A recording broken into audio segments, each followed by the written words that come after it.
Rasul sholat tahajud nggak ngebangunin Aisyah di sebelah. Waktu itu pas Nabi lagi ruku, Nabi lagi sujud, di tubuh Nabi itu kayak kedengaran ada suara tulang patah atau tulang kegesek gitu. Aisyah bangun. Astagfirullahaladzim, Nabi kenapa? Nabi kenapa kok kayak ada suara tulang gitu di tubuh beliau. Kayak orang lagi patah tulang kan, truk gitu. Nabi sujud bunyi, Nabi ruku bunyi. Akhirnya Aisyah kasihan sama Nabi, diusap-usap di sebelah Nabi gitu. Nabi lagi salat diusap-usap. Begitu Nabi beres salat, Nabi menghadap, Assalamualaikum. Ada Aisyah di sebelah. Itu tuh bedanya salat berdua sama sendiri. Pernah salat ditungguin pasangan? Salat tahajud ditungguin pasangan, dia duduk di sebelah. Kok duduk di sebelah gak ikut sholat Ustaz? Lagi dapat gilirannya, periodenya, jadi dia gak bisa sholat, lagi haid. Duduk di sebelah, gak bisa sholat juga dia, kayak setia gitu dampingin sholat. Apa bedanya? Bedanya pas salam. Assalamualaikum warahmatullahi. Beda. Kalau sholat sendiri, Assalamualaikum warahmatullahi. Mana sih? Gak ada siapa-siapa gitu kan. Kalau ini sholat salam, terus bedanya lagi apa? Pas amin. Waladhdallin, amin. Gitu aminnya. Kalau sholat sendiri, waladhdallin, nggak ada yang aminin. Atau kalau ada pun suaranya, amin. Kan ngeri. Jadi kalau kalian pengen ibadahnya tuh kayak nyaman gitu ya, nikah ya. Balik lagi tadi ya. Jadi salah satu di antara ciptaan Allah yang kalau dilihat itu berpahala, dan kayak gampang banget bapernya, lihat mantan. Pasangan maksudnya. Istri, bukan lihat mantan. Lihat mantan di sosmed nggak boleh. Pakai akun palsu. Kok Ustaz tahu aja sih? Pengalaman. Enggak lah, saya akun cuma satu. Hanan_Attaqi, follow. Modus. Oke, jadi gimana sih caranya kita zikir, kita nyebut nama Allah tapi kerasa di hati. Salah satunya teman-teman coba sebut nama Allah itu yang sesuai dengan masalah kita. Jadi kalau kita ada masalah, makanya kita hafal beberapa nama Allah itu sesuai dengan masalah. Kenapa ada 99 walaupun bukan batasan, karena nama Allah itu nggak terbatas kan. Cuman yang terkenal itu kan 99 tuh. Sama kayak nama Nabi kan yang terkenal itu 25 kan. Padahal yang kita kenal bukan 25 loh, 26. Ada satu lagi yang kita kenal, common, Nabi Khidir. Berarti kan Nabi bukan 25, ada Nabi Khidir, ada Nabi Yusha, Joshua, ada Nabi Daniel. Nabi itu ada lebih dari 100.000. Cuman yang terkenal 25. Nama Allah yang terkenal 99, tapi nggak terbatas. Kenapa ada 99? Biar kita tuh kalau lagi ada masalah, nyebut nama Allah itu sesuai dengan masalah kita. Masalahnya hutang, nyebutnya apa? Ya Razzaq. Kalau kita punya hutang, ya Razzaq, ya Fattah. Kalau kita kayak habis diputusin, nyebutnya apa? Ya Wadud, ya Sami'. Kenapa? Orang kalau habis diputusin kan pengen curhat kan? Curhat sama teman kadang-kadang kita baru buka curhat, dia curhat balik. Gue pengen curhat nih. Kenapa? Gue habis diputusin. Ya laki-laki emang semuanya kayak gitu. Gue juga kemarin diputusinnya dengan cara yang panjang. Padahal kan kita yang mau curhat. Kenapa dia curhat duluan gitu kan? Yang lebih parah lagi kita curhat lewat telepon. Dia dengerin loudspeaker. Udah gitu dia ngapa-ngapain, pergi ngapain gitu. Kita ngomong sendiri gitu kan, garing gak sih? Ngomong sendiri kita kayak udah bersemangat banget. Dia baik banget loh, dia mau dengar curhat gue. Ngomong panjang lebar. Terus lama-lama kita curiga, kok diam aja sih? Lu masih ada gak sih? Akhirnya dia lari dari dapur. Oh iya masih ada. Terus balik lagi. Ini itu manusia, dia bukan Sami'. Apa arti Sami'? Ini terjemahan mainstream. Saya tuh gak suka mainstream, saya pengen yang sesuatu yang baru. Tajdid dalam pemahaman. Terjemahan Sami' secara mainstream, maha mendengar. Apa sih maksud maha mendengar? Kalau menurut saya, Sami' itu bukan hanya maha mendengar. Maha betah mendengar curhat. Itu Sami'. Allah itu kalau dengar kita curhat, gak pernah bosan.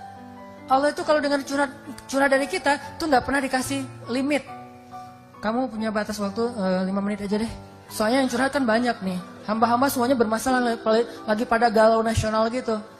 Ya udah kamu curhat 5 menit aja. Enggak, kita boleh curhat sepanjang malam. Begitu kita angkat tangan, Rabbi, Allah langsung mendatangi kita. Abdi, hal laka hajah? Kamu butuh sesuatu hambaku? Hal min taib, kamu pengen taubat hambaku?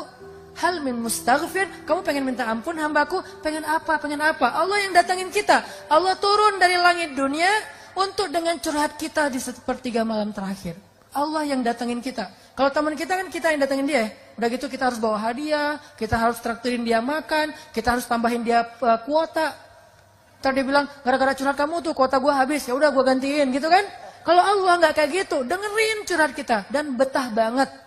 Sehingga panggil Allah dengan nama yang sesuai masalah kita. Sehingga PR kita nih, challenge dari saya buat teman-teman, coba teman-teman baca terjemahan dari setiap nama di Asmaul Husna. Kan ada Asmaul Husna tuh, cari bukunya atau googling, kan ada terjemahannya. Coba pahami terjemahan itu. Salah satunya apa? Jabbar. Al-Jabbar. Al-Jabbar ini kan kalau dalam bahasa umum tuh yang maha memaksa. Yang maha perkasa, kuasa gitu. Memaksa sesuatu tuh sesuka dia. Itu Jabbar. Tapi Jabbar juga dalam makna yang lain, yang maha mengobati sakit hati loh. Itu arti Jabbar. Makanya ke dalam doa ketika kita antara dua sujud, kita baca apa? Rabbighfirli warhamni wajiburni. Apa arti wajiburni? Ya Allah paksain aku gitu. Enggak kan? Kan wajiburni itu dari kata Jabbar. Artinya apa? Ya Allah sembuhkanlah sakit hatiku. Jadi kalau lagi sakit hati, baper, kayak nggak terima kenyataan gitu, apa sih alasannya dan seterusnya? Kenapa sih dia left? Kenapa sih dia pergi? Kenapa dia apa segala macam kayak misalnya nge-reject telepon kita?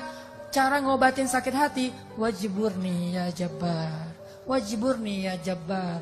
Jadi tergantung nada nih. Kalau ya Jabbar, itu artinya yang maha perkasa dan memaksa. Tapi kalau ngomongnya ya Jabbar, itu artinya yang menyembuhkan penyakit hati. Makanya coba baca deh. Asmaul Husna itu challenge anak muda ya. Coba baca, nggak usah hafal. Baca aja dulu. Karena kalau disuruh hafal nanti berat. Baca aja, pas ada masalah ngomong dengan nama itu. Wahai zat yang maha mendengar. Saya lagi pengen curhat. Anak saya, suami saya, apa saya, kayak gitu-gitu kan ada masalah nih, masalah keluarga. Ngomong sama Allah, tapi panggil nama yang sesuai masalah kita. Itu akan kena banget. Satu, tutorial, zikir yang bikin hati kita itu kerasa. Yang kedua, coba kalau kita pengen zikir yang berkesan itu, baca juga bacaan-bacaan doa sesuai dengan apa yang pernah diajarin Nabi itu. Nabi itu banyak banget ngajarin doa-doa yang keren. Misalnya doa galau, doa kayak hampir kayak desperate gitu, kayak hampir putus asa. Bacanya apa? La haula wala quwata illa billah. Dan itu ajaib banget.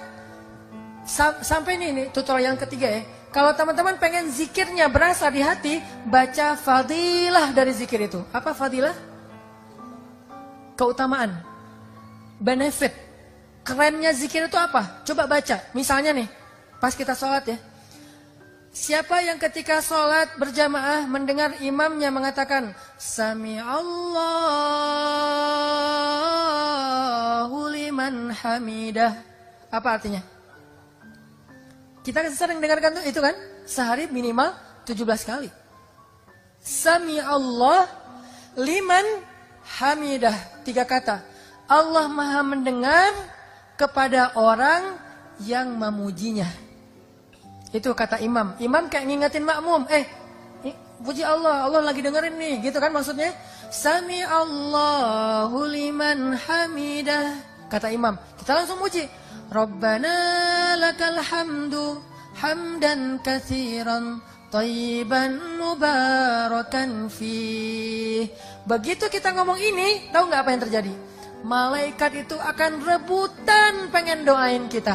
Rebutan, gua duluan dong. Malaikat rebutan pengen nge-like caption kita.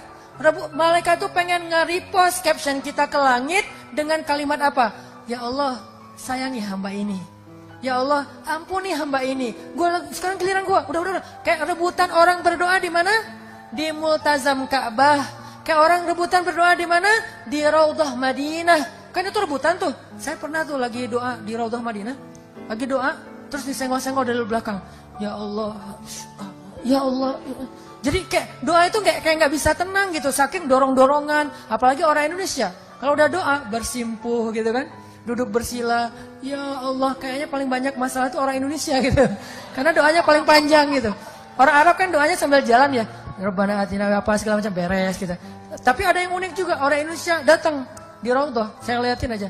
Yang lain kan mulutnya komat kamit, ada yang bersuara, ini diam aja. Pas sudah keluar Raudhah, amin. Jadi apa maksud dia? Dia kayak ngaminin doa semua orang buat dia sendiri gitu. Ini doa cerdas nih. Dia kayak baru hijrah gitu kan, baru hijrah terus nggak baca doa, nggak tahu. Gua baca apa sih? Yaudah deh. Amin, samain aja deh yang sama yang lain ya Allah gitu. Jadi paket komplit gitu kan. Nah malaikat itu tuh ngedoain orang yang memuji Allah ketika i'tidal, itu kayak orang berdoa di Raudhah loh. Kayak orang berdoa di Multazam depan pintu Ka'bah atau di Hajar Aswad. Orang kan mau Hajar Aswad tuh kan tarik-tarikan tuh. Ada ibu-ibu tuh mau nyium Hajar Aswad sampai dia akhirnya kelempar ke atas. Kan semua di sana orang berhijab kan. Dia kelempar di atas, pas sampai kelempar atas, kelempar ke depan. Udah di depan dia nyium Hajar Aswad, kelempar lagi ke belakang, hijabnya ketinggalan di Hajar Aswad. Dia kelempar ke belakang, terus dia, alhamdulillah bisa cium Hajar Aswad. Bu kepalanya, astagfirullah gitu. Ini nih hebohnya orang pengen apa? Pengen doa di sana kan ya. Nah ternyata malaikat itu juga ada kayak momen-momen kayak gituan. Bukan cuma manusia doang kayak gitu. Kita pernah kayak gitu di pas umroh dan haji. Malaikat juga pernah. Kapan? Salah satu momen malaikat rebutan berdoa itu adalah ketika Sami Allahu liman hamidah. Kita di belakang, Rabbana lakal hamd, hamdan katsiran tayyiban mubarakan fi. Itu malaikat rebutan pengen doain kita. Udah dong, gua dong. Ada berapa malaikat? 70.000 malaikat. Kebayang gak tuh keutamaan doa itu tuh? Baru baca gitu doang. Makanya kalau kita tahu fadilah, keutamaan setiap zikir, setiap kalimat yang kita baca, itu kita bakal semangat banget loh, berasa loh di hati. Kayak tadi lagi sholat, bukan GR ya, karena emang Nabi yang ngomong gitu kan. Jadi pas saya bilang, Sami Allahu liman hamidah, saya sendiri juga baca, Rabbana lakal hamdu, hamdan katsiran tayyiban mubarakan fi.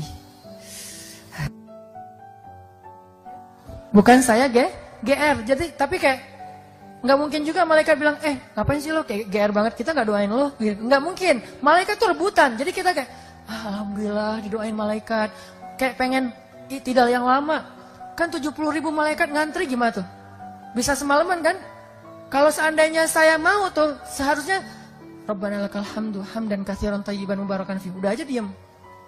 Cuman saya khawatir makmumnya yang curiga, jangan-jangan Ustadz meninggal berdiri nih, husnul khotimah gitu kan. Akhirnya digantiin dari belakang, gitu. Jangan, itu sikut menyikut ya. Jangan ikutin cara kayak gitu. Tapi artinya itu keutamaan. Belum lagi nanti pas kita sujud. Pas begitu kita sujud, itu posisi kita paling dekat sama Allah loh.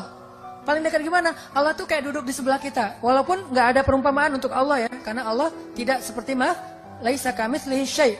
Ini hanya analogi kedekatan nih. Bukan analogi Allah seperti apa. Analogi qurbah, dekatnya Allah. Itu kayak kalau kita sama temen tuh kayak lagi nempel kulit sama kulit, lu ngomong apa, lu mau minta apa gitu. Kayak ayah sama anak, ibu sama anak, anakku digendong, didekap gitu. Allah tuh lagi mendekap kita, kapan? Pas kita sujud. Jadi begitu sujud kita tuh berasa lagi didekap Allah. Ngapain bangkit cepat-cepat? Kalau kita sholatnya sendiri, kalau sholatnya berjamaah ya harus bangkit waktunya. Daripada nanti makmumnya curiga, tiba-tiba ada yang lagi sujud lama, gak bangkit, ada yang gini. Apa sih imamnya? Jangan-jangan batal. Tiba-tiba ntar imamnya hilang, tinggal makmum gitu kan ya. Kenapa? Batal wudhu gitu. Akhirnya sujud yang lama. Kenapa? Karena Allah lagi dekat banget sama kita pas kita sujud. Sehingga kita baca, Rabbi, ilaika aslamtu, wa bika amantu, wa alaika tawakkaltu. Bukan wa alaika aftartu, wa bika apa. Itu mah doa iftar ya. Enggak. Ini artinya teman-teman 3 itu ya. 1, hafal Asmaul Husna. Kedua, hafal doa-doa yang diajarin Nabi, diajarin sahabat, diajarin ulama. Boleh nggak Ustaz doa kita bikin sendiri? Boleh. Selama itu baik. Kok boleh Ustaz? Berarti bid'ah dong? Nggak bid'ah. Emangnya di zaman Nabi itu ada doa tentang ujian nasional nggak? Terus kalau anak kita ujian nasional doanya gimana? Nggak bisa doa dong Ustaz, kan nggak ada contohnya dari Nabi. Soalnya anak Nabi nggak ada yang ikut ujian nasional. Doa itu adalah ibadah mutlak secara fikih. Arti mutlak, bebas selama dia baik. Beda dengan muqayyad. Kalau sholat itu muqayyad. Udah ada aturannya, how to-nya. Kalau doa mutlak bebas. Kita bisa berdoa nggak angkat tangan, freestyler gitu kan. Lu lagi ngapain? Lagi doa, kok nggak angkat tangan? Gua free ride. Jadi kayak nggak ngangkat tangan gitu. Ya Allah, santai banget anaknya. Nabi pernah doa nggak angkat tangan? Pernah. Doa apa? Doa pas naik kendaraan. Karena Nabi baca doa itu pas lagi naik. Kebayang nggak angkat tangan lagi naik kendaraan? Gimana tuh? Apalagi moge naik Harley. Sambil naik tuh, sambil baca doa kan nggak mungkin ya. Sambil angkat tangan. Pasti Nabi pegangan setir gitu kan. Setir itu adalah tali kekang onta. Itu setirnya gitu. Jadi doa nggak pakai angkat tangan boleh. Atau angkat tangan juga boleh. Gini. Ada yang angkat tangannya gini. Girly banget sih. Kan dia... Kenapa kok gitu? Aku kan feminim, Jadi doanya tuh kayak girly banget gitu kan. Ada yang doanya standar gitu. Ya Allah. Ada yang kebuka, ada yang ketutup, tergantung gayanya masing-masing. Ada juga yang doanya tuh kayak berharap banget. Ada yang kayak gitu. Ada yang doanya tuh gini. Pernah nggak ngeliat? Nabi ketika malam perang Badar, doanya tuh gini. Itu namanya istighosah. Ada ayatnya? Ada. Il tastaghithuna rabbakum fastajabalakum. Di surat Al-Anfal. Ketika kalian beristighosah kepada Rabb kalian. Jadi istighosah itu ada dalilnya. Il tastaghithun rabbakum. Ketika kalian beristighosah kepada Rabb kalian. Apa arti istighosah? Doa yang sangat panjang. Semalaman. Nabi berdoa dari habis Isya sampai subuh. Doa, apa yang diminta sama Nabi? Ya Allah, menangkan kami besok. Ya Allah, kalau kami besok semuanya terbunuh, nggak ada lagi orang yang akan menyebut namamu di muka bumi. Saking Nabi berharapnya, Nabi mengangkat tangannya setinggi mungkin sampai jatuh syalnya Nabi diangkat lagi sama Abu Bakar. Jadi kita bisa berdoa dengan cara itu. Bisa juga, ya terserah sih. Kalau doanya misalnya kayak, ya Allah, besok saya mau ujian gitu ya. Ya Allah, saya mau kerja. Kalau udah kayak gini, jodoh. Ya Allah. Nah, yang paling tinggi itu bab jodoh ya. Biar cepat diijabah gitu. Ya Allah, besok saya mau menghadap calon mertua yang berkumis tebal. Dan dia kayak serem banget gitu. Ngomong sama Allah. Bisa angkat tangan. Yang ketiga caranya gimana? Doa. Dengan nelunjuk. Nelunjuk ini bukan, ya Allah harus loh ya. Bukan. Orang Arab kalau angkat tangan dengan nelunjuk. Ini maksudnya apa? Iya karena abudu. Wa iya karena selain engkau satu-satunya ya Allah. Makanya di Mesir tuh pas saya lagi kuliah di Mesir, kalau lagi kunut itu keren banget loh, kolosal banget. Jadi imamnya baca gini, Allahumma hdina fi man hadait. Makmumnya bukan bilang amin, bilangnya apa? Ya Allah, itu serentak satu lapangan besar. Apalagi bulan Ramadan, sampai jalan-jalan tutup semuanya. Wa'afina fi man afait. Ya Allah gitu serentak. Itu tuh kolosal banget, keren banget. Makanya mudah-mudahan ini jadi tren juga ya di anak muda. Kita sholat subuh berjamaah. Begitu imamnya kunut, Allahumma hdina fi man hadait. Imamnya jangan buru-buru. Allahumma hdina fi man hadait. Jangan gitu, yang santai. Biar apa? Biar aminnya serentak. Kita aminnya di belakang. Amin. Aminnya tuh amin cowok. Jangan amin. Jangan gitu. Amin cowok. Amin. Begitu. Wa'afina fi man afait. Amin. Itu kan keren ya. Jadi kayak kolosal gitu subuhnya. Wah, Masya Allah itu luar biasa.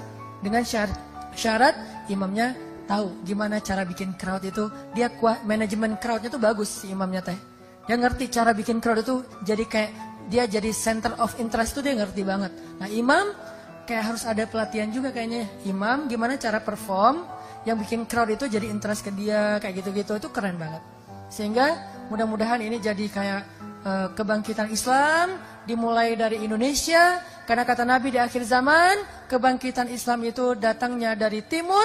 Dan yang paling timur mayoritas muslim terbesar di dunia itu adalah Indonesia. Dan Indonesia punya harapan untuk itu. Kenapa? Di mana-mana dalam sejarah selalu kebangkitan itu dimulai dari anak muda. Termasuk Islam di zaman Nabi. Ketika awal Nabi berdakwah, 90% orang yang pertama masuk Islam itu syabab, pemuda semuanya. Dan Indonesia mulai tahun depan akan menjadi negeri dengan mayoritas penduduknya anak muda.